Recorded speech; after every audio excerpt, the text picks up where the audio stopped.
Rahasia petani Blitar. Sihir ikan Afrika jadi miliaran lauk rakyat. Proses penemuan ikan mujair oleh Mbah Moe Jair, nama aslinya Iwan Mulo, adalah kisah luar biasa tentang ketekunan dalam upaya adaptasi ikan dari air asin ke air tawar. Peristiwa ini terjadi di Blitar, Jawa Timur, pada tahun 1936.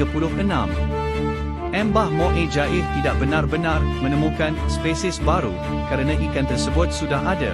Nama latinnya Oreoceromis mozambicus dan berasal dari perairan Afrika.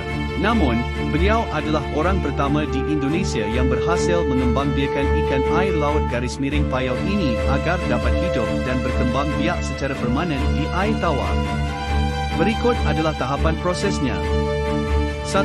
Penemuan awal dan rasa penasaran. Mbah Moe Jair, seorang pegawai kantor desa di Desa Papongan, Kanigoro, Blitar, pergi ke muara Sungai Serang, pantai selatan Blitar, pada tanggal 25 Maret 1936.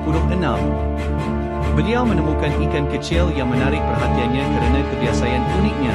Induk ikan akan menelan anak-anaknya ke dalam mulut saat merasa terancam bahaya dan memuntahkannya kembali setelah keadaan aman. Perilaku ini dikenal sebagai mubroding. Mbah Moe Jair tertarik untuk memelihara ikan tersebut di kolam air tawar di pekarangan rumahnya. 2. Tantangan dan kegagalan berulang. Ikan yang dibawa Mbah Moe Jair adalah ikan air laut, air asin, atau air payau, sehingga tidak bisa langsung hidup di air tawar. Ikan-ikan yang dibawa pulang dan dimasukkan ke dalam kolam air tawar di halaman rumahnya selalu mati. Mbah Moe Jair harus bolak-balik ke pantai, sekitar 35 km, untuk menangkap ikan baru. Beliau melakukan upaya adaptasi ikan tersebut berulang kali, dicatat hingga 11 kali percobaan yang gagal.